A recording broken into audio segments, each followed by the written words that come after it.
College के पहले दिन मैं करीब 5 करोड़ की सुपर कार चलाकर कॉलेज पहुंचा, लेकिन मुझे क्या पता था कि मेरे रूममेट मुझे एक आम इंसान समझ बैठेंगे। इतना ही नहीं, उन्होंने बड़े प्यार से मुझे अपने साथ खाना खाने के लिए भी बुला लिया। रात होते ही वे मुझे जबरदस्ती कॉलेज के गेट के पास ले गए, वहां खड़ी उस सुपर कार को देखने के लिए। मेरे सारे भाई उस सपनों जैसी कार को देखकर ऐसे ललचा रहे थे जैसे खुशी के मारे उनका फोन हाथ से गिर ही जाएगा। तभी जैसे ही वे लोग फोन निकालकर फोटो खींचने वाले थे, घुंघराले बालों वाली एक लड़की अचानक पलटी और घूर कर देखने लगी। उसने दोनों हाथ सीने पर बांधे और बेहद घमंड से बोली, ओए दूर रहो, कहीं मेरी कार पर खरोंच आ गई तो तुम जैसे गरीब इसकी भरपाई कर पाओगे। उसके पास खड़ी लड़की भी लगातार ताने मारते हुए हंसने लगी। कुछ गरीब छात्र फोटो खिंचवाने का सपना देख रहे हैं, तुम सबको बेच दें तब भी इस कार का एक पहिया नहीं खरीद पाओगे। ये सुनते ही चू लिंगफैंग का चेहरा शर्म से लाल हो गया। वो फोन हाथ में लिए शर्मिंदगी से वहीं जम गया। अपने भाई को सबके सामने इस तरह बेइज्जत होते देख मेरा चेहरा तुरंत गंभीर हो गया और मैं आगे बढ़कर उसे रोकने लगा। फिर उसके कान के पास जाकर धीमी आवाज में पूछा, क्या तू इन लोगों के मुंह पर जोरदार तमाचा मारना चाहता है? चू लिंगफैंग वहीं खड़ा रह गया। उसे मेरी बात समझ ही नहीं आई। मैंने उसे घूरते हुए दोबारा पूछा, ड्राइविंग लाइसेंस साथ है? गाड़ी चलाना आता है? वो अभी भी पूरी तरह उलझन में था, लेकिन फिर भी ईमानदारी से सिर हिलाकर बोला, बिल्कुल आता है। मैं अपने पापा की छोटी मालवाहक गाड़ी बहुत अच्छे से चलाता हूँ। उसके जवाब पर मेरे होठों पर एक घमंडी मुस्कान आ गई। मैंने तुरंत अपनी जेब से एक चीज निकाली और उसके हाथ में थमा दी। तो आज तू हीरो बनकर रहेगा। ओह तेरी! जैसे ही चू लिंगफैंग ने अपने हाथ में रखी चीज देखी, वो जोर से चिल्ला उठा। बाकी दोनों रूममेट भी तुरंत हमारे पास आ गए। अगले ही पल रात के आसमान में एक साथ दो जोरदार आवाजें गूंजी। ओह तेरी! उनकी जोरदार आवाज सुनकर आसपास की लड़कियां भी हमारी तरफ देखने लगीं, जैसे हम कोई गंवारों का झुंड हो। लेकिन मुझे उन घमंडी लड़कियों की कोई परवाह नहीं थी। मैंने बस चू लिंगफैंग की तरफ देखकर अपनी भौं उठाई। तो बता, जाएगा या नहीं? नहीं जाएगा तो मैं खुद चला जाऊंगा। चू लिंगफैंग ने तुरंत सुपर कार की चाबी कसकर पकड़ ली। उसके चेहरे की शर्मिंदगी पल भर में जबरदस्त खुशी में बदल गई। उसके होठों पर खुद ब खुद एक बड़ी मुस्कान आ गई। जाऊंगा, ऐसे शानदार मौके पर मैं पीछे कैसे रह सकता हूँ? अगले ही पल वो बड़े बड़े कदमों से अकड़ते हुए सुपर कार की तरफ बढ़ गया। उसने कार के आगे खड़ी उस लड़की को पूरी तरह नजरअंदाज कर दिया, जो जानबूझकर तरह तरह के नखरे कर रही थी। लड़की गुस्से से चिल्लाई, ओए गरीब लड़के, तू क्या करने जा रहा है? वो गुस्से में हाथ पैर चलाते हुए उसकी तरफ दौड़ी, लेकिन चू लिंगफैंग ने उसे देखने तक की जहमत नहीं उठाई। उसने बस हाथ बढ़ाकर कार का लॉक खोल दिया। फेरारी की शानदार हेडलाइट्स तुरंत 2 बार चमक उठी। लड़की के बढ़ते कदम उसी वक्त रुक गए। उसके चेहरे का घमंड पूरी तरह गायब हो गया। उसके साथ खड़ी बाकी लड़कियां भी अवाक रह गईं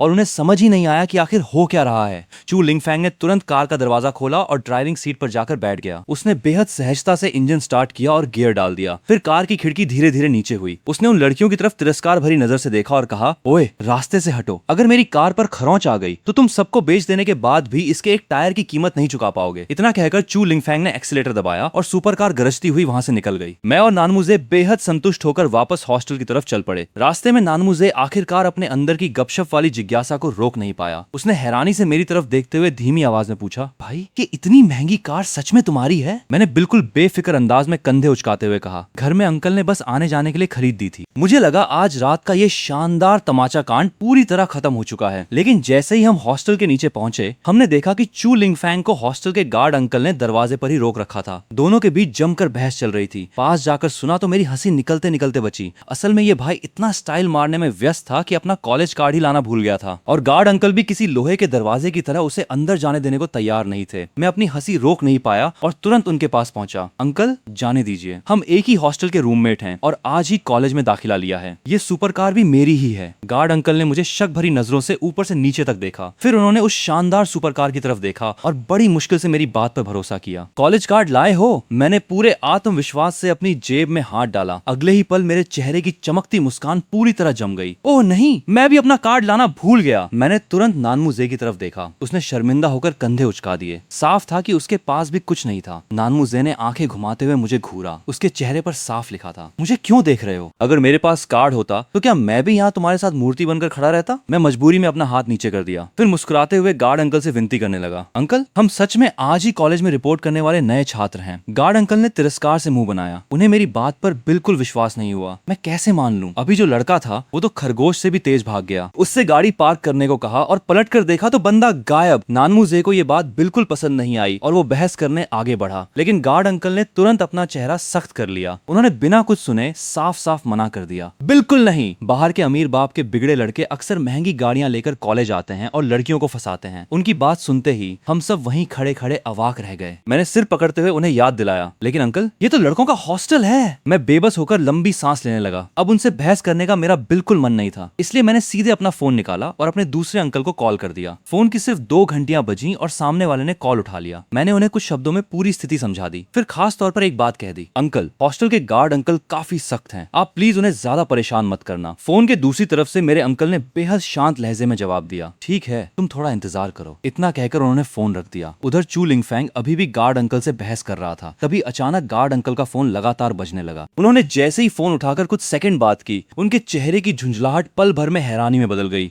उनका रवैया तुरंत बेहद विनम्र हो गया। वो बार बार सिर झुकाकर बोले, जी जी बिल्कुल ठीक है, आप बिल्कुल चिंता मत कीजिए। फोन रखते ही जो गार्ड एक पल पहले तक सख्त दरवाजे के रक्षक बने हुए थे, अगले ही पल उनके चेहरे पर ऐसी मुस्कान आ गई जैसे कोई फूल खिल उठा हो। अरे भाई, ये तो सब गलत फहमी थी। बच्चों जल्दी अंदर जाओ, जल्दी जाओ। मेरे अलावा बाकी तीनों भाइयों के सिर के ऊपर मानो सवालिया निशान घूम रहे थे। चू लिंगफैंग 3 कदम को 2 कदम में बदलते हुए मेरे पास आ पहुंचा। उसने बेहद उत्सुकता से पूछा, गार्ड अंकल ने अचानक हम पर इतनी दया कैसे कर दी? मैंने बिल्कुल बेफिक्र अंदाज में जवाब दिया, मैंने अपने दूसरे अंकल को फोन किया था, उन्हें बस प्रिंसिपल से एक बार बात करने को कहा। चू लिंगफैंग की आंखें हैरानी से लगभग बाहर निकल आईं। सिर्फ एक फोन से काम हो गया? तेरे दूसरे अंकल आखिर कितने बड़े अधिकारी हैं? मेरे होठों पर हल्की मुस्कान आ गई। मैंने बेहद सहजता से कहा, अधिकारी तो बहुत बड़े नहीं हैं, बस उनकी बात थोड़ी चलती है। देखते ही देखते अगली सुबह हो गई। चू लिंगफैंग अभी आधी नींद में ही था कि हॉस्टल का दरवाजा जोर से खुला। मैं सुबह की दौड़ पूरी करके वापस लौटा था। मेरे हाथ में पूरे कमरे के लिए गर्मा गर्म नाश्ता था। मैंने जोरदार आवाज में चिल्लाया, सब जल्दी उठो भाइयों, नीचे आओ और खाना खाओ। नींद में डूबे मेरे तीनों दोस्त अचानक ऐसे उठ बैठे जैसे उन्हें इंजेक्शन लगा दिया गया हो। देखते ही देखते सबके चेहरे खिल उठे। नानमुजे ने भावुक होकर दोनों हाथ जोड़ दिए। उसके चेहरे पर साफ लिखा था, इतने बड़े एहसान का बदला शब्दों में नहीं चुका सकता। मैंने पूरे 20 बन खरीदे थे, साथ में ढेर सारी तली हुई ब्रेड, सोया मिल्क और चाय के अंडे भी थे। लेकिन चू लिंगफैंग तो ऐसे खाने पे टूट पड़ा जैसे कई दिनों से भूखा हो। अकेले ही उसने आधे से ज्यादा नाश्ता साफ कर दिया। नानमुजे उसके सुअर जैसी भूख पर मजाक उड़ाता रहा और इसी बीच हम सब ने जल्दी जल्दी तैयार होकर कपड़े बदल लिए। अब हमें मुख्य भवन के सामने इकट्ठा होना था। लेकिन जैसे ही हम मैदान में पहुंचे, मेरी आंखें खुली की खुली रह गईं। वहां छात्रों की इतनी भीड़ थी कि पूरा मैदान लोगों से भर चुका था। किसी को समझ ही नहीं आ रहा था कि किस दिशा में जाना है। तभी चश्मा पहने एक सीनियर जोर जोर से आवाज लगाने लगा, फाइनेंस विभाग के नए छात्र इधर आकर इकट्ठा हों। हम जैसे ही वहां पहुंचे, सफेद ड्रेस पहने एक लड़की हाथ में सूची लेकर धीरे धीरे आगे आई। उसके होंठों पर मुस्कान थी और आवाज बेहद मधुर थी। मैं दूसरे वर्ष की छात्रा लियू मेई हूँ और मैं फाइनेंस विभाग की छात्र संघ अध्यक्ष भी हूँ। मैंने उसे देखते ही पहचान लिया। मेरे मन में तुरंत सवाल उठा कि आखिर वो यहाँ कैसे आ गई। तभी मेरे पास खड़े चू लिंगफैंग ने मुझे आंख मारते हुए शरारती अंदाज में कहा, क्या तुझे नहीं लगता कि मेरी और खूबसूरत लियू सीनियर की कोई खास किस्मत जुड़ी हुई है? मैंने झुंझलाकर आंखें घुमाई। मैं उसे जवाब देकर मजाक करने ही वाला था कि मुझे महसूस हुआ कि लियू मेई की नजरें पहले से ही मुझ पर टिकी हुई थीं। उसने हल्की मुस्कान दी और तुरंत अपनी नजरें दूसरी तरफ कर लीं। फिर वो पलटी और हमें आगे ले जाने लगी। मुझे अभी इस कॉलेज को ठीक से देखने का मौका भी नहीं मिला था कि वो हमें सीधे हमारी कक्षा के बाहर ले आई। मैं और चू लिंगफैंग बेफिक्री से अंदर चले गए। हमने खिड़की के पास सबसे अच्छी खाली सीट चुनी और जाकर आराम से बैठ गए। थोड़ी देर बाद चश्मा लगाए एक युवा व्यक्ति बड़े कदमों से कक्षा में दाखिल हुआ। उसने गंभीर चेहरे के साथ अपना परिचय देते हुए बताया कि वो हमारे काउंसलर वांग युनताओ हैं। अपना छोटा सा परिचय देने के बाद उन्होंने तुरंत घोषणा कर दी कि अगले दिन से पूरे 2 हफ्ते की सैन्य ट्रेनिंग शुरू होगी। ये खबर सुनते ही पूरी कक्षा उबलते पानी की तरह शोर से भर गई। छुट्टी होते ही जब हम हॉस्टल वापस पहुंचे, मैंने देखा कि चू लिंगफैंग बिस्तर पर ऐसे पड़ा था जैसे उसकी जान ही निकल गई हो। उसके पूरे चेहरे पर जिंदगी से हार मान लेने के भाव थे। वो जोर जोर से रोते हुए बोला, पूरे 2 हफ्ते की नरक जैसी ट्रेनिंग, मुझे लगता है मेरा शरीर बुरी तरह टूटने वाला है। मैं खुद को रोक नहीं पाया और ठंडी हंसी हंसते हुए उसे चिढ़ाया, किसने कहा था कि रोज मेरे साथ दौड़ने की प्रैक्टिस मत करो? अब मुसीबत सामने आई तो डर लग रहा है? चू लिंगफैंग ने बिना कुछ कहे करवट बदल ली। उसने मुझे अपनी पीठ दिखा दी और फिर एक शब्द भी बोलने से इनकार कर दिया। दोपहर में ग्रुप में मैसेज आया कि सभी छात्र सैन्य ट्रेनिंग की यूनिफॉर्म लेने जाएं। मैंने तुरंत अपनी लंबाई और वजन की जानकारी दी। वहां मौजूद स्टाफ ने मुझे एक सेट कैमोफ्लेज यूनिफॉर्म पकड़ा दी। चू लिंगफैंग ने देखा कि मैं यूनिफॉर्म को देखकर चुपचाप खड़ा हूं। उसे लगा कि शायद मुझे इसका डिजाइन पसंद नहीं आया, लेकिन उसे क्या पता, मैं तो बस मुस्कुराकर मजाक करने वाला था। बुरी तो नहीं है, बस मेरी जिंदगी में पहली बार मैंने इतनी सस्ती यूनिफॉर्म पहनी है। मेरी बात सुनकर चू लिंगफैंग का मुंह खुला का खुला रह गया। अगली सुबह मैं हमेशा की तरह बिना किसी बदलाव के सुबह दौड़ने निकल गया। आखिर ये तथाकथित सैन्य ट्रेनिंग मेरे लिए किसी खास चुनौती से ज्यादा कुछ नहीं थी। इसे देखकर मुझे जरा भी परेशानी नहीं होने वाली थी। जैसे ही सुबह के 7:30 बजे हम सभी नए छात्र बड़े समूह में पीछे वाले मैदान की तरफ बढ़ने लगे। चू लिंगफैंग ने मुझे बड़े ध्यान से देखा। उसने मुझे सिर से पैर तक घूरा, फिर बेहद जलन भरे अंदाज में शिकायत करने लगा, आखिर ऐसा कैसे हो सकता है? तू इस घटिया कैमोफ्लेज यूनिफॉर्म में भी इतना हैंडसम कैसे लग सकता है? ठीक 8 बजे मंच पर कॉलेज के अधिकारी एक एक करके अपनी सीटों पर बैठने लगे, लेकिन उनमें एक लंबी सैन्य वर्दी पहने बेहद रौबदार अधिकारी को देखकर मुझे अपनी हंसी रोकने रोकने के लिए पूरी ताकत लगानी पड़ी, क्योंकि वो अधिकारी मेरे लिए बिल्कुल भी अनजान नहीं था। वो मशहूर झाओ परिवार का सबसे बड़ा पोता था, और सबसे खास बात वो मेरा अपना बड़ा चचेरा भाई झाओ गांग था। इसके बाद जो हुआ उसने मुझे भी पूरी तरह हैरान कर दिया। मेरे बड़े चचेरे भाई झाओ गांग, यानी वो दमदार कर्नल जिसके कंधों पर 2 पट्टियां और 3 सितारे चमक रहे थे, अचानक मंच पर मिली अपनी सम्मानजनक सीट छोड़कर नीचे उतर आए। अपनी लंबी टांगों के साथ तेज कदमों से चलते हुए वो सीधे हमारी फॉर्मेशन की तरफ बढ़ने लगे। चू लिंगफैंग तो उत्साह के मारे कांपने लगा। उसने अपनी कोहनी से मेरी कमर में जोर जोर से ठोका। उसकी आंखें पूरी तरह फैल गईं और वो धीमी आवाज में मुझे इशारे करने लगा, जल्दी देख, उस इंस्ट्रक्टर का कितना जबरदस्त रौब है। ये सच में 2 पट्टियों और 3 सितारों वाला कर्नल है, लेकिन ये इतने गुस्से में सीधे हमारी तरफ क्यों आ रहा है? मैं तुरंत बिल्कुल सीधा सावधान की मुद्रा में खड़ा हो गया। दांत भींचकर मैंने बस 2 शब्द कहे, चुप रह। चू लिंगफैंग डरकर तुरंत चुप हो गया, हालांकि उसकी नजरें चोरी छिपे झाओ गांग की तरफ ही जाती रहीं। वो धीरे से बुदबुदाया, कर्नल खुद ट्रेनिंग करवाने आए हैं, ये तो बहुत बड़ा इंतजाम है। झाओ गांग पूरे रौब के साथ फाइनेंस विभाग की फॉर्मेशन के सामने आकर खड़े हो गए। उनकी तेज नजरें सामने खड़े सभी छात्रों पर घूमी। अचानक उन्होंने जोरदार आवाज में आदेश दिया, सावधान। उनकी आवाज बहुत तेज नहीं थी, लेकिन उसमें ऐसी ताकत थी कि पूरी फाइनेंस विभाग की फॉर्मेशन एक पल में बिल्कुल शांत हो गई। मेरा नाम झाओ गांग है, मैं इस बार तुम्हारी सैन्य ट्रेनिंग का मुख्य इंस्ट्रक्टर हूं। अगले 14 दिनों तक तुम सभी मेरे आदेश के अधीन रहोगे। मेरी सिर्फ एक मांग है, आज्ञा का पालन, पूर्ण रूप से आज्ञा का पालन। समझ में आया? नीचे से कुछ छात्रों ने धीमी आवाज में जवाब दिया। झाओ गांग ने तुरंत भौहें सिकोड़ ली, फिर जोर से गरजे, जोर से, सुबह खाना नहीं खाया क्या? उनकी एक दहाड़ ने 300 से ज्यादा छात्रों के शोर को भी दबा दिया। समझ में आया? इस बार सभी छात्रों की आवाज एक साथ गूंजी। उनकी आवाज पूरे मैदान में गूंज उठी। इसके बाद शुरू हुई सामान्य सैन्य ट्रेनिंग, लेकिन झाओ गांग जानबूझकर मेरे पास आ गए। उन्होंने मुझे अजीब सी मुस्कान के साथ देखा। अच्छा खड़े हो, दस्ता छोड़कर बाहर आओ, जाकर बाकी छात्रों की मुद्रा ठीक करवाओ। मैंने तुरंत जोरदार आवाज में जवाब दिया, जी। इसके बाद मैं बड़े कदमों से फॉर्मेशन से बाहर निकल आया और एक एक करके बाकी छात्रों की खड़े होने की मुद्रा ठीक करने लगा। इसी तरह ट्रेनिंग करते करते आखिरकार 10:10 हो गए। तब जाकर झाओ गांग ने आराम का सिग्नल देने के लिए सीटी बजाई। सीटी बजते ही सभी छात्र ऐसे ढीले पड़ गए जैसे उनकी सारी ताकत निकल गई हो। चू लिंगफैंग तो सीधे जमीन पर धम से बैठ गया और वहीं पड़े पड़े चिल्लाने लगा, मैं मर गया, सच में मेरी जान निकल गई। हम लगातार 40 मिनट से खड़े थे, लेकिन मैं अब भी बिल्कुल सीधा खड़ा था। मेरी सांस तक जरा भी नहीं फूली थी। चू लिंगफैंग मुझे अविश्वास से घूरने लगा, तू इंसान भी है या नहीं? तुझे जरा भी थकान नहीं हुई? मैंने बस उसे हल्की नजर से देखा। मैं रोज एक्सरसाइज करता हूँ, तुझे आज ही थोड़ी पता चला है। तभी मेरे पीछे से एक मीठी लड़की की आवाज सुनाई दी। मैं तुरंत पलटा। सामने वांग वानशिंग खड़ी थी। उसने साफ सुथरी हाई पोनीटेल बना रखी थी। उसके हाथ में पानी की एक बोतल थी और वो मुस्कुराते हुए मेरी तरफ चली आ रही थी। मैंने हैरानी से अपनी भौहें उठाई। सीनियर, आप यहाँ कैसे? क्या खास तौर पे मेरे लिए पानी लेकर आई हैं? वो मुस्कुराई और ठंडी पानी की बोतल मेरे हाथ में थमा दी। पास खड़े चू लिंगफैंग की आंखें ये देखकर पूरी तरह फैल गईं। वो जलन भरे अंदाज में तुरंत बोला, और मेरा? उसके बोलते ही मिंगशी भी शर्माते हुए दौड़कर वहां आ गई और उसने चू लिंगफैंग को भी पानी की एक बोतल पकड़ा दी। मैं और वांग वानशिंग मैदान के किनारे एक ठंडी छांव वाली जगह पर जाकर बैठ गए। हम दोनों आपस में काफी खुशी से बातें करने लगे, लेकिन हम में से किसी ने भी दूर दीवार के कोने में खड़े झाओ गांग को नहीं देखा। वो बड़े आराम से अपना फोन निकालकर हमारी तरफ कैमरा करने लगा। क्लिक! अगले ही पल हमारी तस्वीर सीधे एक ग्रुप में पहुंच गई। ग्रुप का नाम था झाओ परिवार का मुख्य घर। तस्वीर जाते ही पूरा ग्रुप तुरंत धमाके की तरह सक्रिय हो गया। मेरी तीसरी बड़ी बहन झाओ शियाओटिंग सबसे पहले सामने आई। उसने हैरानी से पूछा, ये क्या मामला है? क्या हमारे घर का छोटा जंगली आखिरकार प्यार में पड़ गया? फोटो में ये लड़की काफी खूबसूरत लग रही है। मेरी चौथी बड़ी बहन झाओ शियाओशुए ने भी तुरंत मजाक उड़ाना शुरू कर दिया। आखिरकार इस लड़के को अक्ल आ ही गई। तभी किसी ने ग्रुप में झाओ गांग को टैग कर दिया। बड़े भाई जल्दी करो, एक और फोटो खींचो, इस बार सामने से। हमें भी लड़की का चेहरा ठीक से देखने दो। यहाँ तक कि मेरे चौथे अंकल झाओ शौशिन भी ग्रुप में आ गए। हा हा हा हा हा, लगता है मेरे बड़े भतीजे के मामले में कुछ गड़बड़ है।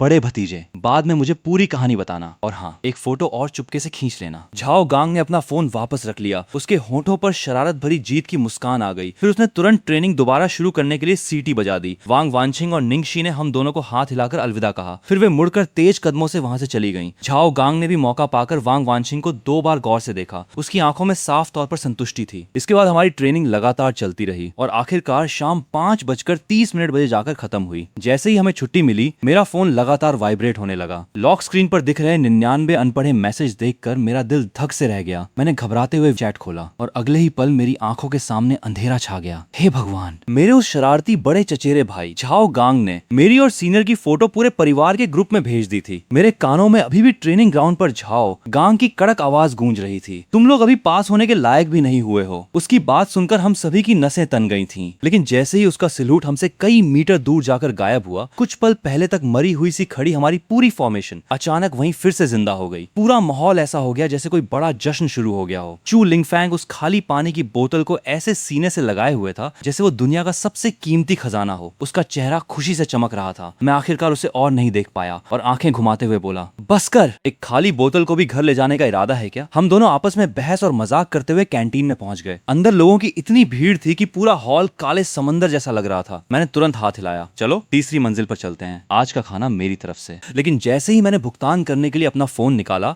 लॉक स्क्रीन पर चमकता हुआ 99 अनपढ़े मैसेज का निशान देखकर मेरा दिल फिर से एक पल के लिए रुक गया। मेरे वीचैट में कुल मिलाकर 100 दोस्त भी नहीं थे। आखिर कौन सा ग्रुप इतना ज्यादा मैसेज कर रहा है? मैंने कांपती उंगलियों से ग्रुप खोल दिया और सामने परिवार के रिश्तेदारों के गॉसिप से भरे मैसेज की बाढ़ आ गई। मैं तो सोच रहा था कि वहीं जमीन पर बैठकर मरने का नाटक कर दूं। तभी ग्रुप में एक और जानलेवा मैसेज आ गया। उस झाओ गांग ने फिर से एक नया मैसेज भेज दिया था, पहला दिन खत्म, जिसे भी झाओ ये की खबर जाननी है सीधे मुझे फोन कर लेना। मेरा तो दिल ही टूट गया। ये कैसी सैन्य ट्रेनिंग है? ये तो साफ साफ पूरे परिवार के सामने मेरी सार्वजनिक बेइज्जती का कार्यक्रम है। हे भगवान, अब तो मेरा आसमान ही गिरने वाला है। लेकिन अब मेरा दिल थोड़ा बैठ गया था। मैंने तय कर लिया कि अब मैं मरने का नाटक ही करता रहूंगा। वापस अपनी सीट पर आकर बैठ गया। मेरे रूममेट आपस में अपने अपने इंस्ट्रक्टर की बातें कर रहे थे। चू लिंगफैंग ने बताया कि उनके इंस्ट्रक्टर कर्नल रैंक के मुख्य प्रशिक्षक हैं, जबकि नानमू जे और लिन यीझो के इंस्ट्रक्टर सिर्फ निचले रैंक के सैनिक थे। तीनों ने मुझे देखा और बोले कि मैं तो बिल्कुल भी थका हुआ नहीं लग रहा। मैंने पूछा, क्या हुआ? नानमू जे ने कहा, तू बिल्कुल ठीक ठाक कैसे लग रहा है? मैंने सहजता से जवाब दिया, मैं रोज एक्सरसाइज करता हूँ। तभी खाना तेजी से टेबल पे आने लगा। 4 तरह की सब्जियां और एक सूप था। चू लिंगफैंग मांस खाते हुए मुझे बार बार ये भाई कहकर बुला रहा था। फिर खुशी से बोला, ये खाना मैं 4 साल तक याद रखूंगा। हम चारों ने खूब मजे से खाना खाया और कुछ देर के लिए मैं परिवार वाले ग्रुप की परेशानी भी भूल गया। लेकिन ज्यादा समय नहीं बीता था कि मेरा फोन बज उठा। मैंने स्क्रीन पर देखा, मेरी तीसरी बड़ी बहन का फोन था। मैं उठकर बोला, तुम लोग पहले खाओ, मैं फोन उठाकर आता हूँ। तीनों ने बिना ज्यादा ध्यान दिए हाथ हिला दिया। शायद उन्हें मेरी कोई खास परवाह नहीं थी। मैं कैंटीन से बाहर निकलकर एक पेड़ के नीचे पहुंचा, गहरी सांस ली और फोन उठा लिया। हेलो तीसरी दीदी। उधर से झाओ शियाओटिंग की आवाज सीधे धमाके की तरह आई। मुझे तुरंत फोन कान से थोड़ा दूर करना पड़ा। आखिर तूने फोन उठाया तो सही। मैंने कहा, मैं अभी खाना खा रहा था, कैंटीन में बहुत भीड़ थी। उसने तुरंत मेरी बात काट दी। ये सब बहाने हैं, पहले मेरे सवालों का जवाब दे। वो लड़की कौन है? दिखने में कैसी है? कहाँ की रहने वाली है? कौन सा विषय पढ़ती है? तुम दोनों की मुलाकात कैसे हुई और बात कहाँ तक पहुंची? उसने एक ही सांस में मुझसे 6 सवाल पूछ डाले। मैं 2 सेकंड तक चुप रहा, फिर बोला, तीसरी दीदी, क्या आप एक एक करके सवाल नहीं पूछ सकती?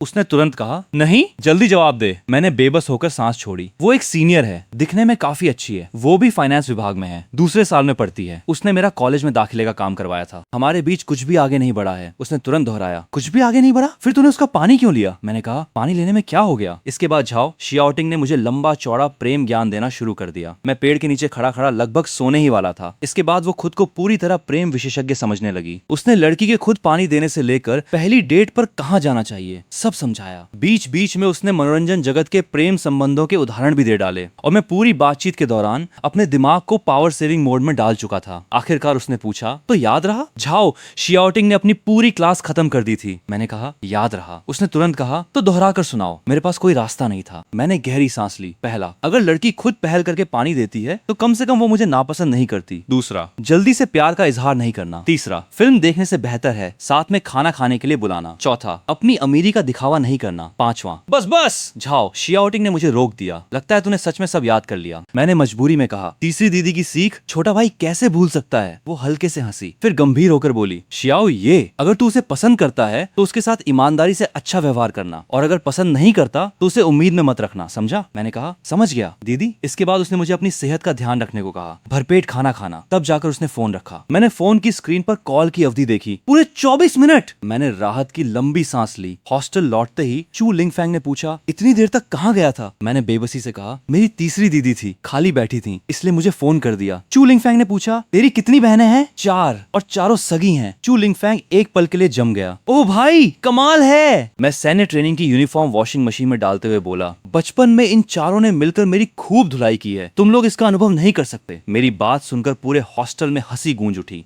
इसी तरह हमारी सैन्य ट्रेनिंग पूरे जोरों पर चलती रही। अगले कुछ दिनों में वांग वानचिंग 2 बार और मेरे लिए पानी लेकर आई। निंगशी भी उसके साथ आती थी और चू लिंगफैंग तो खुशी के मारे फूला नहीं समा रहा था। फिर सैन्य ट्रेनिंग का 8वां दिन आ गया। अब ट्रेनिंग अपने चरम पर पहुंच चुकी थी। चू लिंगफैंग बड़बड़ाया, ओ भाई, अभी तक आराम क्यों नहीं मिला? मैं बिल्कुल सीधा खड़ा था। मैंने हल्का सा मुंह हिलाकर कहा, डटे रहो, अपनी निंगशी सीनियर के बारे में सोचो। सोचो। चू लिंगफैंग ने जैसे ही ये सुना उसका शरीर तुरंत फिर से सीधा हो गया। तभी मैदान के पूर्वी हिस्से की पेड़ों से घिरी सड़क पर दो संदिग्ध सी आकृतियां धीरे धीरे हमारी तरफ बढ़ रही थीं। तीसरी दीदी, थोड़ा धीरे चलो, मुझसे अब चला नहीं जा रहा। उनमें से एक मीठे चेहरे वाली लेकिन बेहद पीली लड़की थी जो वहीं बैठ गई। वो मेरी चौथी बड़ी बहन झाओ शियाओशुए थी। बचपन से ही उसका शरीर कमजोर था, कुछ कदम चलने के बाद ही उसे आराम करना पड़ता था। उसके साथ मेरी तीसरी बड़ी बहन झाओ शियाओटिंग थी। वो मनोरंजन जगत की बेहद मशहूर स्टार थी, इसलिए उसे डर था कि कहीं लोग उसे पहचान न लें। उसने खुद को पहचान से बचाने के लिए पूरी तरह छिपा रखा था। सिर पर कैप, बड़ी काली सनग्लासेस, चेहरे पर मास्क और ऊपर से एक बेहद बड़ी जैकेट। झाओ शियाओशुए ने पूछा, तीसरी दीदी, हम इस तरह चुपके से छोटे भाई को देखने आए हैं, क्या वो नाराज हो जाएगा? झाओ शियाओटिंग ने कुछ सोचकर जवाब दिया, शायद मुझसे नाराज होगा। अरे नाराज होगा तो होने दो, वो मेरा क्या बिगाड़ लेगा। झाओ शियाओशुए ने थोड़ी देर आराम किया, फिर दोनों आगे बढ़ने लगी। झाओ शियाओटिंग पहले कभी इस यूनिवर्सिटी में नहीं आई थी, इसलिए उसने रास्ता पूछने के लिए एक लड़के को रोक लिया। सामने सिर से पैर तक लिपटी हुई उस अजीब सी महिला को देखकर लड़का भी घबरा गया। उसने रास्ता तो बता दिया, लेकिन उसे लगातार लग रहा था कि उसने ये आवाज पहले कहीं सुनी है। आखिरकार वे पीछे वाले मैदान के पूर्वी हिस्से में पहुंची। वहां दोनों ने एक छिपी हुई जगह तलाश ली। एक पेड़ के पीछे झाओ शियाओटिंग ने झाओ शियाओशुए को बैठा दिया और खुद आगे झांकने लगी। सामने सैकड़ों नए छात्र एक जैसी सैन्य वर्दी पहनकर बिल्कुल व्यवस्थित कतारों में खड़े थे। उसने काफी देर तक मुझे ढूंढा, लेकिन मैं नजर नहीं आया। फिर अचानक उसकी नजर बड़े भाई झाओ गांग पर पड़ी। वही फाइनेंस विभाग की फॉर्मेशन के इंस्ट्रक्टर थे। उसने झाओ गांग की स्थिति को ध्यान से देखा और आखिरकार उसी दिशा में उसे मैं भी दिखाई दे गया। तभी झाओ गांग ने सीटी बजाई। 10 मिनट के लिए आराम। मैंने अपना पानी का कप उठाकर पानी पिया। फिर जैसे ही मैंने सिर उठाया, मेरी नजर मैदान की बाड़ के बाहर खड़े एक ऐसे इंसान पर पड़ी जो इधर उधर ऐसे देख रहा था जैसे कोई लिपटा हुआ बड़ा सा चावल का पकौड़ा हो। मेरी नजर तुरंत उस पर टिक गई। मेरे दिल में अचानक एक ख्याल आया, चौथी दीदी और वो लिपटा हुआ इंसान, ये तो तीसरी दीदी है। मेरे मन में सबसे पहला ख्याल आया, ये दोनों क्या कर रही हैं? मैं तेजी से झाओ गांग के पास पहुंचा और धीमी आवाज में बोला, बड़े भाई, तीसरी और चौथी दीदी यहाँ आई हैं, मैं जरा उनके पास होकर आता हूँ। झाओ गांग ने सिर हिलाया, जाओ और चौथी बहन का अच्छे से ख्याल रखना। मैं तुरंत उनकी तरफ दौड़ पड़ा। झाओ शियाओशुए का चेहरा पहले से ही बेहद पीला था। मुझे देखते ही उसने बड़ी मुश्किल से मुस्कुराने की कोशिश की, लेकिन मैंने पहले उससे बात नहीं की, बल्कि सीधे उस लिपटे हुए पकौड़े की तरफ देखा और गुस्से में बोला, आपको जरा भी होश है या नहीं? आपको पता है चौथी दीदी की तबीयत कैसी रहती है? झाओ शियाओटिंग अपराधी की तरह एक कदम पीछे हट गई। तभी झाओ शियाओशुए ने मुझे रोकते हुए कहा, मैं खुद आना चाहती थी, तीसरी दीदी की कोई गलती नहीं है। मैंने झाओ शियाओटिंग को घूर कर देखा, फिर बिना कुछ कहे पलटा और झाओ शियाओशुए को अपनी बाहों में उठा लिया। चलो पहले किसी ठंडी जगह चलते हैं, यहाँ बहुत गर्मी है। ज्यादा देर नहीं हुई थी कि पीछे से झाओ गांग की आवाज आई, सभी अपनी जगह वापस आओ। चू लिंगफैंग ने पीछे मुड़कर देखा और मुझे एक खूबसूरत लड़की को गोद में उठाकर जाते हुए देखा। वो पूरी तरह उलझन में पड़ गया, लेकिन उसके दिमाग में तुरंत एक नया गॉसिप का बीज पड़ चुका था। मैं करीब 5 मिनट तक झाओ शियाओशुए को गोद में लेकर चलता रहा। तभी सामने एक छोटा सा कैंपस कैफे दिखाई दिया। कैफे बहुत बड़ा नहीं था, खिड़की पर कुछ छोटे छोटे मनी प्लांट रखे हुए थे। मैंने चौथी दीदी से कहा, दीदी हम यहाँ थोड़ी देर आराम कर लेते हैं, फिर तीसरी दीदी आपको घर ले जाएंगी। उन्होंने धीरे से कहा, ठीक है। लेकिन जैसे ही मैं कैफे के दरवाजे के पास पहुंचने वाला था, सामने से वांग वानशिंग हाथ में कुछ किताबें लेके आती हुई दिखाई दी। उसने सिर उठाया और मुझे एक लड़की को गोद में उठाए देखा। वो वहीं रुककर मुझे देखने लगी। मैंने हैरानी से कहा, वानशिंग सीनियर, आप यहाँ कैसे? मेरी आवाज सुनकर वो जैसे अपनी सोच से बाहर आई। उसने जवाब दिया, अभी मेरी क्लास खत्म हुई है। फिर उसने मेरी गोद में मौजूद लड़की की तरफ देखते हुए पूछा, ये कौन है? मैंने सहजता से कहा, मेरी बहन आई है, ये मेरी चौथी बहन झाओ शियाओशुए हैं। मैंने अपनी गोद में बैठी दीदी की तरफ इशारा किया, फिर सिर घुमाकर उस लिपटे हुए पकौड़े की तरफ देखा और उसकी तरफ थोड़ी से इशारा करते हुए कहा, और वो मेरी तीसरी बहन है। वांग वानशिंग ने जैसे ही सुना कि दोनों मेरी बहनें हैं, उसके चेहरे के भाव तुरंत सामान्य हो गए। उसने जल्दी से अभिवादन किया, नमस्ते दीदी, मैं झाओ ये की सीनियर वांग वानशिंग हूँ। मैंने कैफे में एक छोटा सा निजी कमरा ले लिया। आखिरकार झाओ शियाओटिंग ने अपना पूरा भेष उतारना शुरू किया। उसने कैप उतारी, फिर मास्क और उसके बाद बड़ी सनग्लासेस भी उतार दी। जैसे ही उसने अपना चश्मा हटाया, वांग वानशिंग ने हैरानी से अपना मुंह ढक लिया। दीदी क्या आप झाओ शियाओटिंग हैं? वो चेहरा उसके लिए बिल्कुल भी अनजान नहीं था, क्योंकि झाओ शियाओटिंग मनोरंजन जगत की सबसे मशहूर स्टार्स में से एक थी। वो प्रतिष्ठित फिल्म पुरस्कार में सर्वश्रेष्ठ अभिनेत्री का सम्मान जीत चुकी थी। उसके 3 एल्बम प्लैटिनम रिकॉर्ड बन चुके थे और वीवो पर उसके 5 करोड़ से ज्यादा फॉलोअर्स थे। उसकी मशहूर सीरीज चांगान का एक दिन इसी साल प्रसारित होकर खत्म हुई थी। पूरे शहर में उसके पोस्टर ही पोस्टर लगे हुए थे। झाओ शियाओटिंग ने हल्की मुस्कान के साथ कहा, हाँ मैं ही हूँ। फिर उसने वांग वानशिंग को गौर से देखते हुए पूछा, कहीं तुम वही सीनियर तो नहीं हो जो शियाओ ये को पानी देने आती थी? वांग वानशिंग इतनी उत्साहित हो गई कि कुछ पल के लिए बोल ही नहीं पाई। फिर उसने मेरी तरफ देखा। उसे सच में बिल्कुल उम्मीद नहीं थी कि झाओ शियाओटिंग मेरी सगी बहन होगी। इसके बाद मैं आराम से कॉफी पीते हुए दोनों की बातें सुनने लगा, लेकिन झाओ शियाओटिंग ने फिर अपनी गॉसिप वाली आदत शुरू कर दी। उसने वांग वानशिंग से सवाल करना शुरू किया, तुम किस साल में पढ़ती हो? वांग वानशिंग ने बताया, दूसरे साल में। और तुम शहर के किस इलाके से हो? झाओ शियाओटिंग ने खुशी से अपनी जांग पर हाथ मारा। बहुत बढ़िया,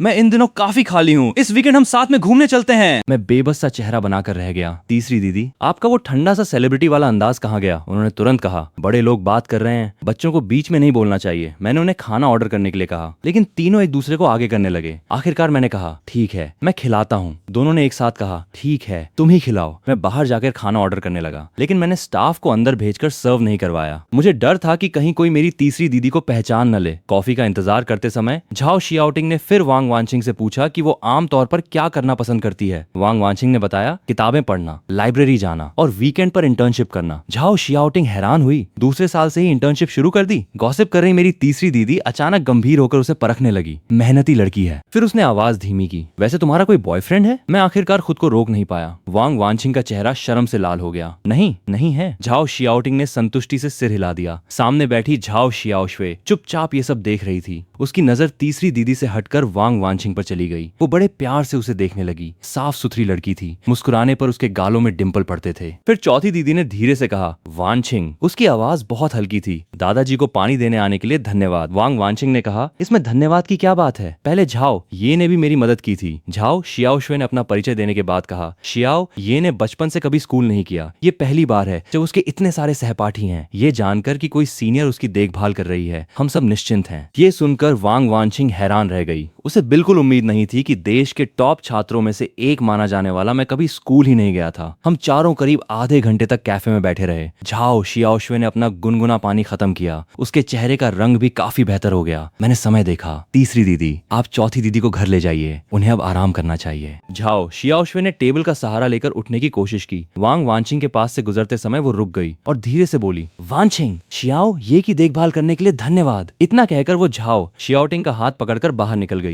दरवाजे तक पहुंचकर झाओ शियाओटिंग ने फिर पीछे झांका। उसने वांग वानचिंग को आंख मारी, किसी को मत बताना कि मैं यहाँ आई थी, ये हमारा छोटा सा सीक्रेट है। दोनों के जाने के बाद वहाँ सिर्फ मैं और वांग वानचिंग रह गए। वांग वानचिंग ने कहा, तुम्हारी तीसरी बहन टीवी पर जैसी दिखती हैं, असल में वैसी बिल्कुल नहीं है। टीवी पर तो बहुत ठंडी और गंभीर लगती हैं, लेकिन असल जिंदगी में इतनी मिलनसार हैं। मैंने बिना भाव बदले कहा, वो उनका बनाया हुआ पब्लिक इमेज है, असल जिंदगी में वो कैसी हैं ये तो तुम अभी देख ही चुकी हो। वांग वानचिंग अपनी हंसी नहीं रोक पाई। मुझे तो अच्छी लगी, बहुत असली लगती हैं। फिर उसने पूछा, क्या मैं उनका वीचैट जोड़ सकती हूँ? क्या ये ठीक रहेगा? अभी मैं खुद पूछने में झिझक रही थी। मैंने झाओ शियाओटिंग का वीचैट अकाउंट वांग वानचिंग को भेज दिया। साथ ही मैंने झाओ शियाओटिंग को एक वॉइस मैसेज भी भेज दिया। उधर से उसने तुरंत वांग वानचिंग की फ्रेंड रिक्वेस्ट स्वीकार कर ली। वांग वानचिंग इतनी खुश हुई कि उसने अचानक मुझे गले लगा लिया। मैंने मजाक में कहा, क्या मुझे भी तुम्हें गले लगाना चाहिए? वांग वानचिंग को तुरंत एहसास हुआ कि उसने क्या कर दिया है। उसने झट से मुझे छोड़ दिया, फिर घबरा कर बोली, तुम जल्दी से सैन्य ट्रेनिंग में जाओ, जल्दी जाओ, इंस्ट्रक्टर काफी सख्त हैं। उसके शर्माए हुए चेहरे को देखकर मैं हल्का सा मुस्कुरा दिया। सीनियर धन्यवाद। उसने पूछा, किस बात का धन्यवाद? मैंने कहा, मेरे लिए पानी लेकर आने के लिए। मैंने गंभीरता से कहा, और अभी मेरी चौथी दीदी से बात करने के लिए भी धन्यवाद। आज वो बहुत खुश हुई। वांग वानचिंग ने मेरी तरफ देखा। उसके मन में जो हल्की सी बेचैनी थी वो पूरी तरह गायब हो गई। उसकी जगह एक गर्मजोशी भरी अनकही सी भावना ने ले ली। वो मुस्कुराकर बोली, कोई बात नहीं, तुम्हारी चौथी बहन बहुत प्यारी है और तुम्हारी तीसरी बहन भी बहुत खास है। मैंने समय देखा, सुबह के 11:10 बज चुके थे। ट्रेनिंग खत्म होने में ज्यादा समय नहीं बचा था, इसलिए मैं भागता हुआ वापस मैदान में पहुंच गया। झाओ गांग उस समय ट्रेनिंग करवा रहे थे। मैंने जोर से आवाज लगाई, रिपोर्ट। झाओ गांग ने मुझे देखा, लाइन में लगो। फिर उन्होंने कहा, थोड़ी देर बाद मेरे पास आना। वो मेरे सामने आकर खड़े हो गए। 300 से ज्यादा छात्रों की तरफ पीट करके उन्होंने बहुत धीमी आवाज में पूछा, चौथी बहन कैसी है? मैंने बड़े भाई की तरफ देखा। ट्रेनिंग के दौरान उनका चेहरा हमेशा की तरह सख्त था, लेकिन उनकी आंखों में चिंता साफ दिखाई दे रही थी। मैंने कहा, कोई बड़ी बात नहीं है, बस थोड़ी थक गई थी। तीसरी दीदी उन्हें घर ले गई हैं। झाओ गांग ने सिर हिलाया। वो एक पल के लिए चुप रहे, फिर बोले, तीसरी दीदी का कोई भरोसा नहीं, मन में आया और बस निकल पड़ी। उनके होंठ हल्के से हिले, लेकिन आखिर में उन्होंने सिर्फ सिर हिलाया। वापस लाइन में जाओ। कुछ ही देर बाद झाओ गांग ने आवाज लगाई, सभी इकट्ठा हो जाओ। उन्होंने दोपहर की ट्रेनिंग के बारे में बताया, फिर सबको छुट्टी दे दी। चू लिंगफैंग पूरे दोपहर से सवाल दबाए बैठा था। उसने तुरंत पूछा, झाओ ये तुम अभी कहाँ गए थे? और जिसे गोद में उठाकर ले जा रहे थे वो कौन थी? मैंने जवाब दिया, मेरी चौथी बहन, उनकी तबीयत थोड़ी खराब रहती है। तीसरी दीदी उन्हें लेकर आई थी। चू लिंगफैंग बोला, मुझे तो लगा, लेकिन फिर उसका उत्साह अचानक खत्म हो गया। मैंने पूछा, क्या लगा? वो बोला, कुछ नहीं कुछ नहीं, दोपहर की ट्रेनिंग में कोई खास घटना नहीं हुई। शाम 5:30 बजे ट्रेनिंग खत्म हो गई, लेकिन आज रात हमें फिर नाइट ट्रेनिंग करनी थी। जैसे ही ये खबर सुनाई गई, पूरे मैदान में छात्रों की चीख पुकार मच गई। झाओ गांग ने तुरंत पूछा, इतना शोर क्यों? उन्होंने बोलना शुरू किया। उनकी आवाज बहुत ऊंची नहीं थी, लेकिन हर शब्द सीधे कानों में चुभ रहा था। क्या मैंने कहा है कि आज रात तुम्हें 5 किलोमीटर दौड़ना है? पूरी फॉर्मेशन तुरंत शांत हो गई। झाओ गांग एक कदम आगे बढ़े। इस बार उनके चेहरे का तनाव थोड़ा कम था। आज रात कुछ खास नहीं है, सिर्फ खेलना है। पूरा मैदान एक पल के लिए शांत रह गया, फिर अचानक खुशी से गूंज उठा। झाओ गांग ने हाथ उठाकर सबको शांत कराया। दिन में ट्रेनिंग काफी कठिन थी। मुझे पता है तुम लोग थक चुके हो, इसलिए रात में कोई फिजिकल ट्रेनिंग नहीं होगी, हम गेम खेलेंगे। चू लिंगफैंग सबसे पहले खुशी से चिल्लाया। उसकी आवाज खुशी के मारे फटने लगी थी। झाओ गांग ने हाथ हिलाया। 300 से ज्यादा छात्र घास पर पालथी मारकर बैठ गए। झाओ गांग भी हमारे साथ बैठ गए। उन्होंने आराम से एक पैर दूसरे पर रख लिया। उनका अंदाज दिन की सख्त ट्रेनिंग से बिल्कुल अलग था। उन्होंने कहा, आज दिन में तुम लोगों का प्रदर्शन कैसा रहा तुम लोगों को खुद पता है, लेकिन मैं किसी की आलोचना नहीं करना चाहता। आखिर सैन्य ट्रेनिंग का मकसद यही है कि तुम्हें पता चले कि थकान आखिर होती क्या है। अब तो तुम सब ने अच्छी तरह महसूस कर लिया होगा, है ना? नीचे कुछ लोग धीरे धीरे हंसने लगे। झाओ गांग ने पूछा, मैं तुम लोगों से एक सवाल पूछता हूँ, आज की ट्रेनिंग की कठिनाई को लेकर तुम्हारा क्या विचार है? जैसे ही उसने सवाल पूछा, सबकी शिकायतों का पिटारा खुल गया। बहुत ज्यादा थकाने वाली थी, मेरी तो टांगे ही मेरी नहीं रही, पैरों में 2 छाले पड़ गए हैं। झाओ गांग बड़े ध्यान से सबकी बातें सुन रहा था। जब लगभग सभी अपनी शिकायतें बता चुके, तब उसने धीरे से कहा, थकान महसूस होना बिल्कुल सामान्य है। जब मैं नया भर्ती हुआ था, तब मेरी ट्रेनिंग तुम लोगों से भी ज्यादा कठिन थी। वो उठकर अपनी वर्दी से धूल झाड़ने लगा। ऐसा करते हैं, मैं तुम लोगों को एक मौका देता हूँ। तुम लोगों में से कोई एक मेरे साथ मुकाबला करे। तुम्हें मुझे हराना जरूरी नहीं है, बस मेरी क्षमता का आधा कर दिखाओ। मैं मान लूंगा कि तुम लोग जीत गए, और अगर तुम जीत गए तो कल की ट्रेनिंग आधी कर दी जाएगी। ये सुनते ही पूरा मैदान तुरंत शोर से गूंज उठा। झाओ गांग ने हाथ उठाकर सबको शांत कराया। ठीक है, पहले खाना खा लो, शाम 7 बजे वापस आकर इकट्ठा होना। शाम के 7 बजते ही पूरा मैदान छात्रों से भर गया। झाओ गांग ने आराम से अपनी कमर घुमाई। तो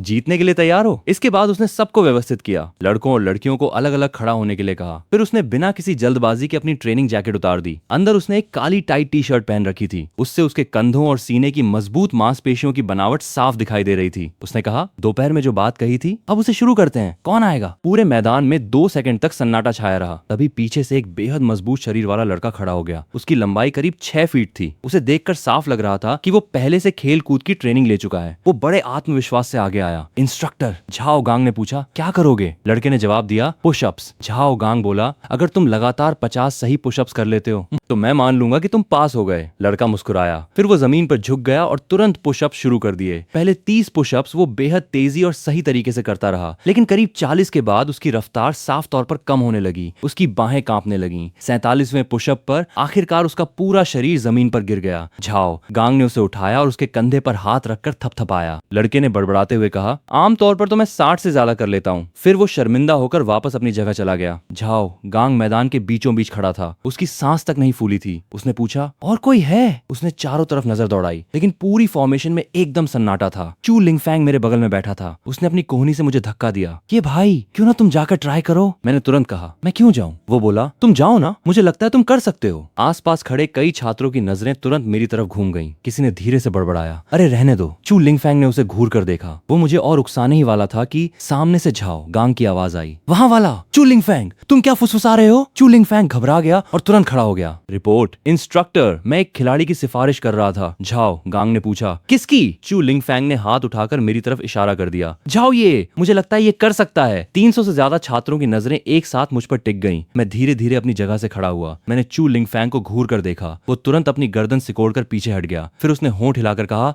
ऑल द बेस्ट। झाओ गांग ने मुझे देखा। उसकी आंखों में एक पल के लिए दिलचस्पी की चमक दिखाई दी। उसने बिना कोई भाव दिखाए पूछा, झाओ, ये क्या तुम कोशिश करना चाहते हो? मैंने और बड़े भाई झाओ गांग ने 1 सेकंड के लिए एक दूसरे की आंखों में देखा। उसके लहजे से मुझे साफ समझ आ गया कि वो जानबूझकर मेरी क्षमता को परखना चाहता था। मैंने जवाब दिया, ठीक है। मेरी आवाज ज्यादा ऊंची नहीं थी, लेकिन जवाब बेहद साफ और दृढ़ था। पूरी फॉर्मेशन में तुरंत धीमी धीमी चर्चाएं शुरू हो गईं और ज्यादातर लोगों को मुझसे जीत की कोई उम्मीद नहीं थी। मैं आगे बढ़कर झाओ गांग के सामने जाकर खड़ा हो गया। मैंने पूछा, क्या करना है? उसने जवाब दिया, पुशअप्स, अपनी पूरी क्षमता तक। जो पहले थक कर रुक गया वही हारेगा। झाओ गांग ने आगे कहा, एक नियम और जोड़ते हैं, तुम्हें जरूरी नहीं कि मुझे हराना ही पड़े। अगर तुम मेरे किए हुए पुशअप्स के आधे भी कर लेते हो तो मैं तुम्हें विजेता मान लूंगा और कल की ट्रेनिंग आधी कर दी जाएगी। मैंने बेपरवाही से कहा, मेरी तरफ से तो ठीक है, ट्रेनिंग आधी न भी हो तब भी मुझे कोई दिक्कत नहीं। नीचे खड़े छात्रों में फुसफुसाहट और तेज हो गई। किसी ने कहा, तुम अकेले नहीं हो, तुम हम सबका प्रतिनिधित्व कर रहे हो। मैंने उसकी तरफ देखा तो तुम आ जाओ। मैंने उसे तिरस्कार भरी नजर से देखा। वो लड़का तुरंत चुप हो गया। मैंने फिर कहा, अगर तुम लोगों में खुद सामने आने की हिम्मत हिम्मत नहीं है तो ज्यादा बोलने की भी जरूरत नहीं है। मेरी बात सुनते ही सब शांत हो गए। मैंने कहा शुरू करते हैं। मैं जमीन पर लेट गया, दोनों हाथ घास पर मजबूती से टिकाए। मेरी पोजीशन बिल्कुल सही थी, लगभग किताब में दिए उदाहरण जैसी। हम दोनों ने एक साथ पुशअप शुरू कर दिए। 20, 30, 50। आसपास की सारी फुसफुसाहट धीरे धीरे बंद हो गई। उनकी जगह अब पूरी तरह सन्नाटा था। 80, 100। कुछ लोगों ने हैरानी से जोर से सांस खींची, लेकिन मेरे एक भी पुशअप की मुद्रा नहीं बिगड़ी। मेरी सांस तक बिल्कुल सामान्य थी। 150, 200। पूरे मैदान का माहौल पूरी तरह बदल चुका था। हर कोई आंखें फाड़कर हमें देख रहा था। 250, 300। हम दोनों किसी मशीन की तरह लगातार पुशअप्स कर रहे थे। रुकने का कोई इरादा किसी का नहीं था। 350, 400। जब झाओ गांग ने 410वां पुशअप पूरा किया, उसकी बाहें अचानक कमजोर पड़ गईं। उसका शरीर जमीन पर जा गिरा। वो पलटकर मैदान में लेट गया और जोर जोर से सांस लेने लगा, लेकिन मैं अभी भी जारी था। 411, 412। सबसे पहले चू लिंगफैंग को यकीन हुआ कि क्या हो रहा है। वो अचानक उछलकर खड़ा हुआ और जोर से चिल्लाया, झाओ ये! अगले ही पल पूरा मैदान धमाकेदार तालियों और शोर से गूंज उठा। तालियों की आवाज, चीखें और सीटियों की आवाज आपस में मिल गई। हर कोई मेरा नाम चिल्ला रहा था। मैंने इसके बाद 5 और पुशअप्स किए, फिर आखिरकार रुक गया। जब मैं खड़ा हुआ तो ऐसा लग रहा था जैसे कुछ हुआ ही नहीं। मेरी सांस भी ज्यादा तेज नहीं हुई थी। मैं झाओ गांग के पास गया और उसकी तरफ हाथ बढ़ाया। जमीन पर लेटे झाओ गांग ने अपने छोटे भाई की तरफ बढ़ा हुआ हाथ देखा। वो एक पल के लिए ठिठका, फिर उसके चेहरे पर मुस्कान आ गई। मुस्कान बहुत हल्की थी, लेकिन दिल से थी। उसकी आंखों में गर्व की एक झलक साफ दिखाई दे रही थी। उसने मेरा हाथ पकड़ा और खड़ा हो गया, फिर पूरी टीम की तरफ मुड़कर बोला, आज की प्रतियोगिता में हार गया, कल की ट्रेनिंग आधी कर दी जाएगी। ये सुनते ही पूरी फाइनेंस क्लास में जोरदार खुशी की लहर दौड़ गई। चू लिंगफैंग भीड़ से निकलकर आया और मेरा हाथ पकड़ लिया। भाई, तुमने 400 से ज्यादा पुशअप्स कर दिए, तुम इंसान हो भी या नहीं? मैंने हाथ उठाकर उसके सिर पर हल्की चपत लगाई। छोड़ मेरा हाथ, मुझे उल्टी आने वाली है। उस दिन के बाद हर कोई मुझे बिल्कुल अलग नजरों से देखने लगा। पहले जहां लोग मुझे सामान्य समझते थे,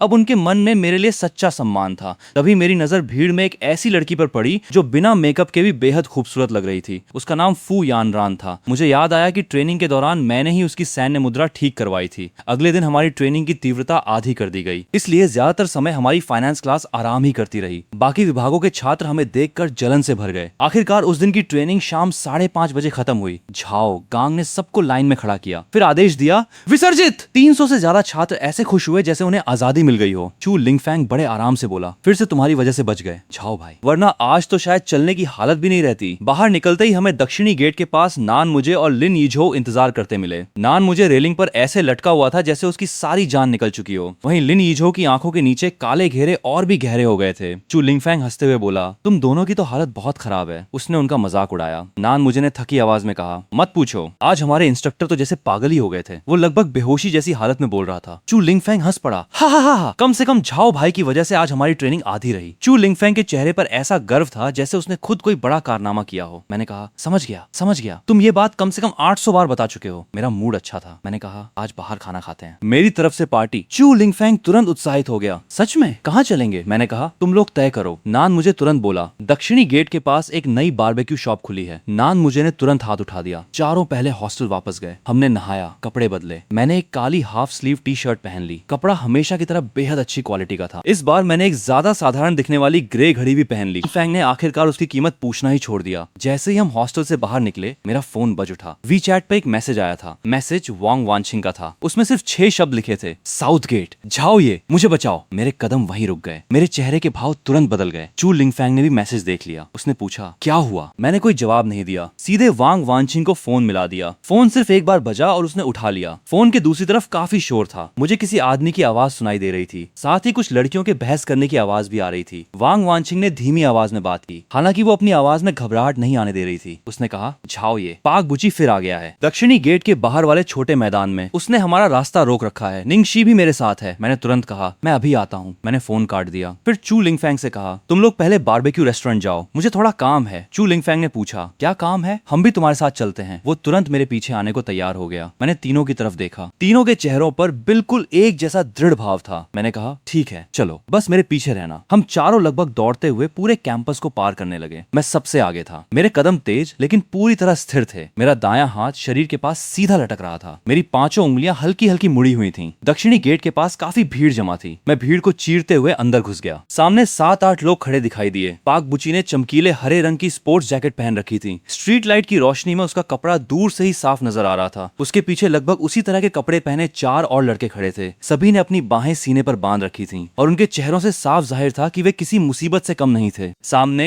वांग वानचिंग और निंगशी को एक पेड़ और फूलों की क्यारी के बीच बने छोटे से कोने में घेर कर खड़ा किया गया था। वांग वानचिंग ने अपने हाथ में फोन कसकर पकड़ रखा था। उसकी पीठ बिल्कुल सीधी थी, चेहरे पर ठंडे भाव थे। निंगशी उससे आधा कदम आगे खड़ी थी, उसका चेहरा थोड़ा पीला पड़ गया था। पाक बुची ने कहा, वानचिंग तुम मुझसे भाग क्यों रही हो? उसने अपना सिर थोड़ा टेढ़ा किया। उसकी आवाज में अजीब सी मिठास थी। मैं तो बस तुम्हें खाना खिलाने के लिए बुलाना चाहता हूँ, इतनी बड़ी बात क्यों बना रही हो? वांग वानचिंग ने शांत आवाज में कहा, मैं पहले ही कह चुकी हूँ, हम दोनों एक दूसरे के लिए सही नहीं हैं। तुम दोबारा मेरे पास मत आना। उसकी आवाज शांत थी, लेकिन निंगशी महसूस कर सकती थी कि उसके शरीर में हल्का कंपन हो रहा था। पाक बुची हंस पड़ा। सही नहीं है? वो वांग वानचिंग की तरफ एक कदम और बढ़ा। मैं पाक बुची, शक्ल सूरत में अच्छा हूँ, मेरे पास पैसा भी है, ऐसी कौन सी कमी है मुझमें कि मैं तुम्हारे लायक नहीं हूँ? निंगशी कुछ कहने ही वाली थी, लेकिन पाक बुची ने उसे घूर कर देखा और वो वहीं रुक गई। मैं वानचिंग से बात कर रहा हूँ, तुम बीच में क्यों बोल रही हो? निंगशी अनजाने में आधा कदम पीछे हट गई, लेकिन फिर भी उसने दांत भींचकर अपनी जगह नहीं छोड़ी। पाक बुची, ज्यादा मत बढ़ो। वांग वानचिंग की आवाज अब और ठंडी हो गई थी। ये कॉलेज का गेट है, तुम्हें पता है, मैं पुलिस को बुला सकती हूँ। पुलिस? पाक बुची ने पीछे खड़े अपने साथियों की तरफ देखा। वे सभी तुरंत हंसने लगे। बुला लो, मैंने तुम्हारा कुछ किया ही नहीं है, मैं तो बस तुम्हें खाना खिलाने के लिए बुला रहा हूँ। पुलिस इसमें क्या कर सकती है? इतना कहकर वो फिर एक कदम आगे बढ़ा। अब वो वांग वानचिंग से सिर्फ 2 कदम दूर था। मैंने भीड़ को हटाते हुए रास्ता बनाया और तेजी से अंदर चला गया। मैंने पाक बुची की तरफ देखा तक नहीं, सीधे वांग वानचिंग के पास जाकर खड़ा हो गया। फिर बेहद स्वाभाविक तरीके से मैंने अपना हाथ उसके कंधे पर रख दिया। वांग वानचिंग का पूरा शरीर एक पल के लिए कांप गया, लेकिन अगले ही पल वो ऐसे मेरी तरफ झुकी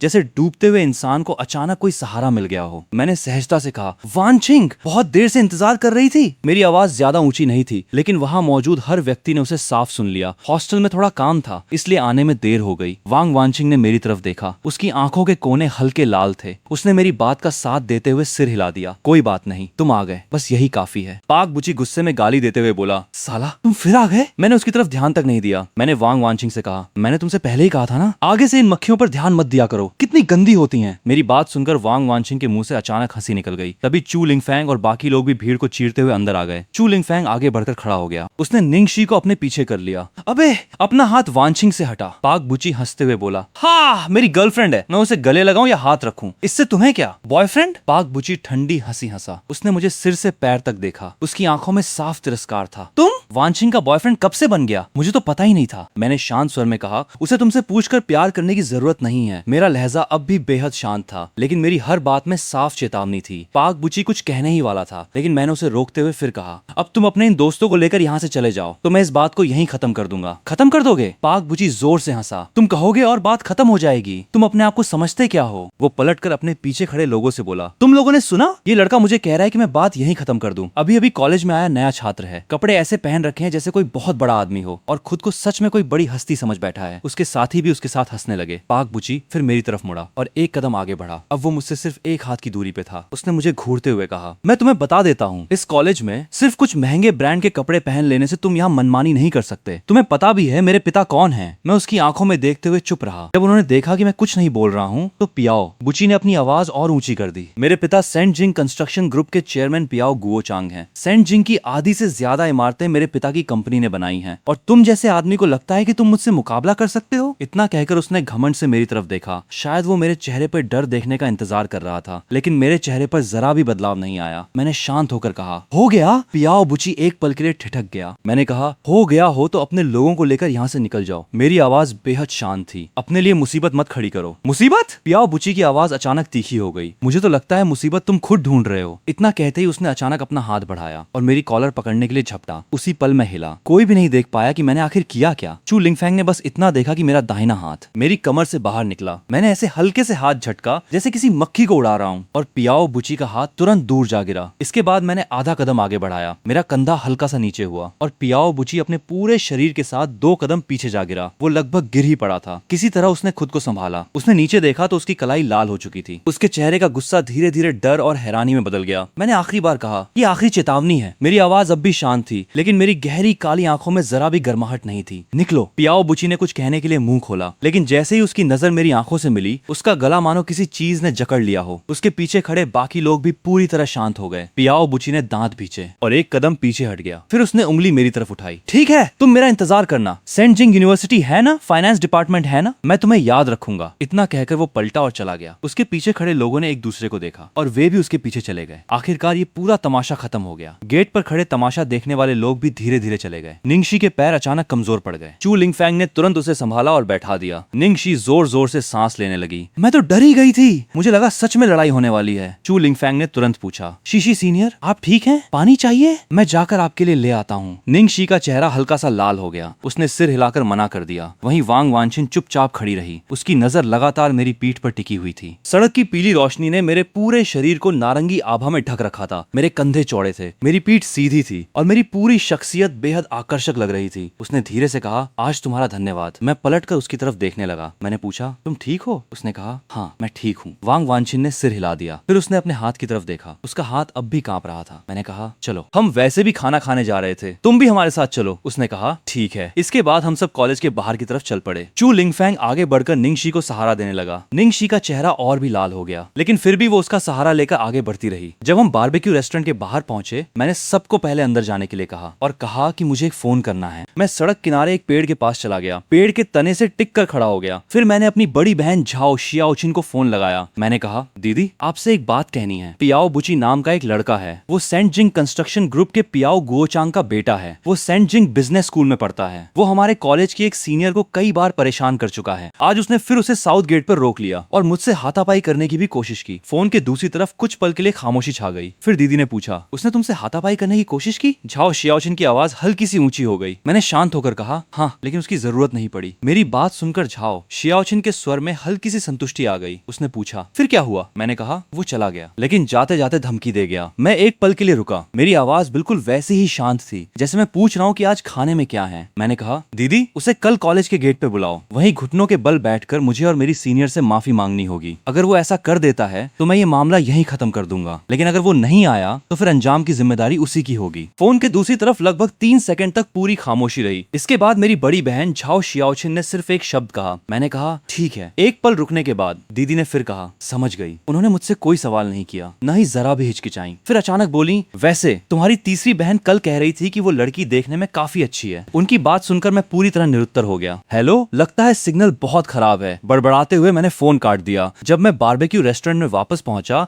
तब तक वांग वानचिन और निंगशी थोड़ी देर पहले हुई घटना को भूल चुकी थीं। वे चू लिंगफैंग और बाकी लोगों के साथ आराम से बातें कर रही थीं। टेबल पर काफी सारे व्यंजन आ चुके थे। चू लिंगफैंग ने मुझे हाथ हिलाकर कहा, झाओ भाई जल्दी बैठो, मांस मैंने पहले ही ऑर्डर कर दिया है। तुम बिल्कुल चिंता मत करो, मैंने सबसे बढ़िया मांस ही मंगवाया है। लेकिन ज्यादा देर नहीं हुई थी कि अचानक रेस्टोरेंट के बाहर तेज ब्रेक लगने की आवाज गूंज उठी। सिर्फ एक गाड़ी नहीं थी, कई गाड़ियां थीं। रात की खामोशी में टायरों के सड़क से रगड़ खाने की आवाज बेहद कर्कश लग रही थी। 3 बेहद शानदार लग्जरी स्पोर्ट्स कारें आकर रुकीं। एक के बाद एक उनके दरवाजे खुले और उनमें से करीब 20 साल की उम्र के 12 युवक बाहर निकले। सभी ने महंगे ब्रांडों के कपड़े पहन रखे थे। सबसे आगे चल रहा लड़का चमकीले हरे रंग की जैकेट पहने हुए था, जिसकी वजह से वो भीड़ में बेहद अलग दिखाई दे रहा था। वो पियाओ बुची था। वो बारबेक्यू रेस्टोरेंट के दरवाजे पर खड़ा हुआ। उसकी नजर तुरंत उस टेबल पर बैठे मुझ पर जा टिकी और वो अपने लोगों को लेकर सीधे मेरी तरफ बढ़ाया। रेस्टोरेंट के बाकी ग्राहक तुरंत सिर झुकाकर बैठ गए। रेस्टोरेंट के मालिक का चेहरा डर के मारे सफेद पड़ गया। उसका हाथ पहले ही काउंटर के नीचे रखे फोन तक पहुंच चुका था। चू लिंगफैंग के हाथ से बारबेक्यू ग्रिल छूटकर टेबल पर गिर गई। वांग वानचिन का दिल घबरा उठा। उसने मेरे कपड़े खींचकर मुझे सावधान किया। मैंने उसे भरोसा दिलाने के लिए सिर्फ एक नजर दी, लेकिन मैं अपनी जगह से नहीं हिला। उस वक्त भी मेरे मुंह में पोर्क बेली का एक टुकड़ा था। मैं आराम से उसे चबाता रहा। पियाओ बुची मेरी टेबल के सामने आकर रुक गया। उसने दोनों हाथ टेबल पर टिकाए और मुझे घमंड भरी नजर से नीचे देखते हुए बोला, जूनियर फिर मिल रहे हैं। मैंने मुंह में रखा मांस निगल लिया, फिर सिर उठाकर उसकी तरफ देखा। मैंने शांत होकर पूछा, क्या काम है? पियाओ बुची की मुस्कान एक पल के लिए जम गई। वो 12 लोगों को लेकर आया था। 3 लग्जरी कारों में आया था। पूरे दिखावे के साथ यहाँ घुसा था, लेकिन उसके सामने बैठा ये नया छात्र बिल्कुल भी नहीं घबराया था। उसने गुस्से में कहा, तूने कॉलेज के गेट पर मेरी बेइज्जती की थी। तुझे क्या लगता है मैं यहाँ क्यों आया हूँ? मैंने अपनी चॉपस्टिक नीचे रख दी, फिर कुर्सी की पीठ से टिक कर बैठ गया। मैंने शांत स्वर में पूछा, तो अब क्या करने वाला है? मेरी बेपरवाह आवाज ने पियाओ बुची को और भड़का दिया। उसने पीछे मुड़कर अपने लोगों की तरफ देखा। उसके पीछे खड़े 11 लोग एक कदम आगे बढ़े और उन्होंने मुझे चारों तरफ से पूरी तरह घेर लिया। चू लिंगफैंग धीरे धीरे खड़ा हो गया। उसके हाथ में अब भी बियर की बोतल थी। नान मुझे भी खड़ा हो गया। वो आकर मेरे बगल में खड़ा हो गया। मैंने दोनों की तरफ देखा। मैंने कहा, बैठ जाओ। चू लिंगफैंग कुछ कहने ही वाला था, लेकिन मैंने फिर कहा, बैठ जाओ। इस बार मेरी आवाज और भी धीमी थी, लेकिन उसमें ऐसा दबदबा था कि कोई विरोध नहीं कर सकता था। चू लिंगफैंग ने दांत भींचे और धीरे धीरे वापस बैठ गया। मैं पियाओ बुची की तरफ मुड़ गया। अब मैं सीधे उसके सामने खड़ा था। मैंने कहा, पियाओ बुची, मैंने तुम्हें अभी एक मौका दिया था। वो हंस पड़ा। मौका? तू होता कौन है मुझे मौका देने वाला? इतना कहते ही उसने अचानक हाथ हाथ बढ़ाया और मेरी कॉलर पकड़ने के लिए झपटा। ठीक वही हरकत जो उसने दोपहर में साउथ गेट पर की थी, लेकिन इस बार मैंने उसका हाथ हटाया नहीं। मैंने अपना दाहिना हाथ उठाया और सीधे उसकी कलाई पकड़ ली। फिर मैं एक कदम आगे बढ़ा। मेरा कंधा हल्का सा नीचे हुआ और पियाओ बुची का पूरा शरीर मेरे बल से आगे की तरफ लड़खड़ा गया। मैंने उसका हाथ उसकी पीठ के पीछे मोड़ दिया। वो दर्द से चीख उठा। उसका चेहरा लगभग टेबल से जा लगा था। ये सब होने में 2 सेकंड भी नहीं लगे। उसके पीछे खड़े 11 लोग आखिरकार संभले। किसी ने बियर की बोतल उठा ली, किसी ने कुर्सी उठाकर वार करने की तैयारी की और कोई मुट्ठी तानकर मेरी तरफ दौड़ पड़ा। मैंने पियाओ बुची को छोड़ दिया और खुद उनकी तरफ बढ़ गया। पहला आदमी मुझ पर झपटा। उसकी मुट्ठी मेरे कपड़ों तक पहुंचती। उससे पहले ही मैं एक तरफ हटकर उसके वार से बच गया और उसी समय मैंने अपना हाथ उसके गर्दन के पीछे जमा दिया। वो आदमी सीधे जमीन पर औंधे मुंह जा गिरा। दूसरा आदमी बियर की बोतल घुमाकर मेरे सिर पर मारने आया। मैंने अपना सिर एक तरफ करके वार बचा लिया। फिर अपने बाएं हाथ से उसकी कलाई पकड़कर जोर से मरोड़ दी। बियर की बोतल उसके हाथ से छूटकर जमीन पर जा गिरी और चकनाचूर हो गई। उसका पूरा शरीर मुझसे धक्का खाकर करीब 3 मीटर दूर जा गिरा। तभी तीसरा आदमी मेरे पीछे से झपटा। मैंने तुरंत अपना शरीर नीचे झुका लिया। उसका वार खाली चला गया। मैंने उसके पीछे से कॉलर पकड़ लिया और उसे पूरा का पूरा उठाकर पीछे की तरफ उछाल दिया।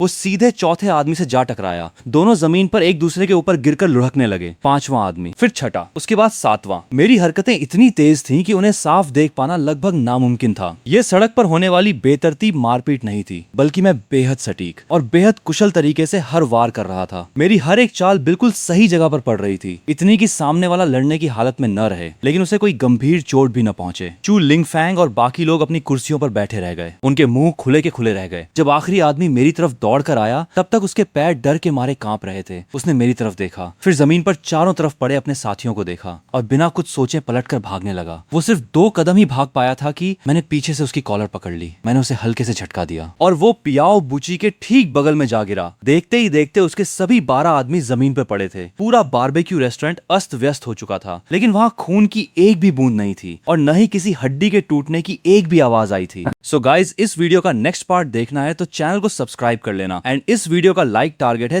3000 लाइक्स का, तो उसे पूरा कर देना।